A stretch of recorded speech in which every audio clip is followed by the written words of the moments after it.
এই মৃত্যুঞ্জয়ের হঠাৎ জ্বর ব্যাধি হয়। জ্বরে হওয়ার পরে তিনি ভাবলেন যে আমি এমন মহা ঘরের সন্তান, আর আমার এই জ্বর হয়েছে, অতএব আমি আর আমার এই জীবন রাখবো না। আমার এই জীবন আমি আর রাখতে চাই না, কারণ এহেন ঘরের সন্তান আমি, আর আমার এত বড় মহা এক রোগ হলো, অতএব আমি মনে হয় মহাপাপী। আমি আর আমার এই প্রাণ আমি রাখতে চাই না। তখন মৃত্যুঞ্জয়ের ঠিকানা হলো মল্লকাদি। মল্লকাদি মতুয়াদের একটা শ্রীপাঠ, পাশেই হলো রাউত খামার। মৃত্যুঞ্জয় বিশ্বাস শুনতে পায় যে রাউত খামার নারকেল বাড়ি আমার মহাপ্রভু সৃষ্টি হরিচাঁদ ঠাকুর আসা যাওয়া করেন, এবং সেই ঠাকুরের ভক্ত হয়েছেন কারা?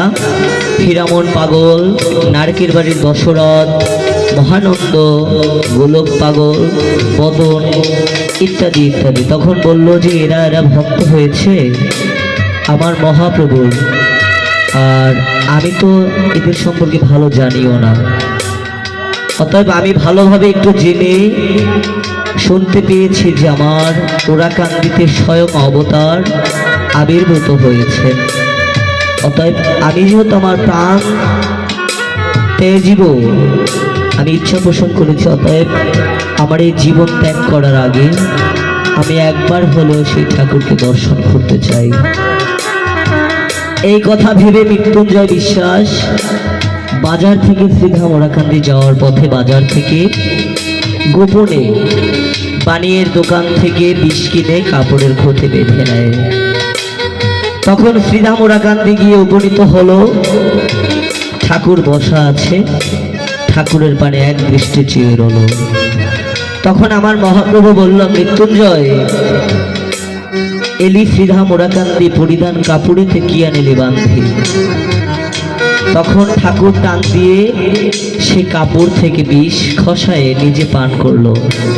তখন মৃত্যুঞ্জয় বিশ্বাস, আগে থেকে একটু অবিশ্বাস ছিল যে আমার এই ঠাকুর মনে হয় অবতার না বা ভগবান না, কোনো মহাপুরুষ হয়তো বা হবে।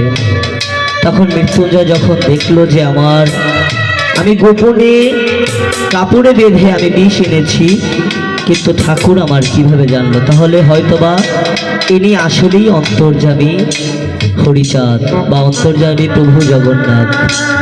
তখন ঠাকুর বলল, মৃত্যুঞ্জয় এলি যেহেতু ওরাকান্দি এলে বিষে মানুষ মরে না, আমার এই ওরাকান্দিতে হরিনামের বিষে মানুষের মরণ হয়, অতএব তুই ভুল করেছিস। তখন মৃত্যুঞ্জয় বৃত্তান্ত শুনতে পেয়ে আমার মৃত্যুঞ্জয় ঠাকুরের চরণে লুটিয়ে পড়ল যে ঠাকুর আমি মহাপাপী, আমি অপরাধ করেছি, তুমি দয়া করে আমার অপরাধ ক্ষমা করে তোমার শ্রী চরণে আমাকে স্থান দাও।